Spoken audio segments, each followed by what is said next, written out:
Hello, welcome to my তাপতন ছোট কিছু আপনাদের সবাইকে স্বাগত। আজকের বানাবো রুই মাছের পাতলা ঝোল কুমড়ো বড়ি দিয়ে। তো কুমড়ো বড়ি দিয়ে এবং লাউ ডাঁটা দিয়ে সুন্দর পাতলা ঝোল বানানোর জন্য দেখুন কী করতে হবে। প্রথমে কড়া গরম করে নিতে হবে, তার মধ্যে একটু সাদা তেল দিয়ে দিলাম।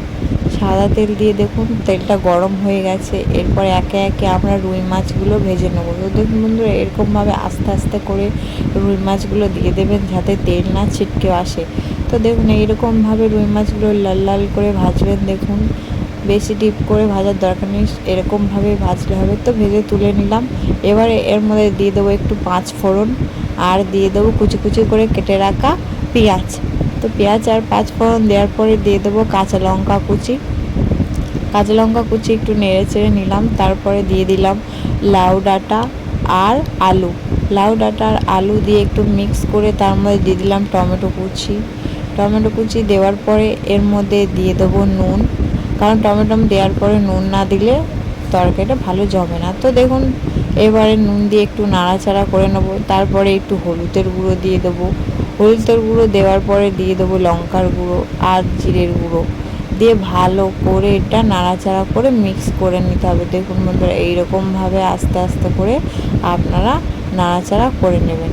তো নাড়াচাড়া করার পরে দেবেন কিছুক্ষণ কষার পরে একটু তেল তেল ছেড়ে দেবে, তখন এর মধ্যে দিয়ে দেবেন জল। আপনারা আপনাদের পরিমাণ মতো জল দিয়ে দেবেন। জলটা দেওয়ার পরে এটা সাইড করে ঢেকে রেখে দেবেন যাতে আলুটা সিদ্ধ হতে দেবেন। তো আরেকটা তাওয়ার মধ্যে একটু তেল গরম করে নিয়ে কুমড়ো বড়িগুলো ভালো করে ভেজে নিতে হবে, লাল লাল করে হালকা হালকা করে ভেজে নিলেই হবে। তো দেখুন বন্ধুরা, আমার ভাজা হয়ে গেছে। এদিকে আমার আলুটাও প্রায় সিদ্ধ হয়ে গেছে। দেখুন আমি খুন্তি এড়ে আপনাদেরকে দেখাই। তো এবার দেখুন সিদ্ধ হয়ে যাওয়ার পরে কুমড়ো বড়ি ভেজে রাখাগুলো দিয়ে দিলাম, আর দিয়ে দেবো রুই মাছগুলো।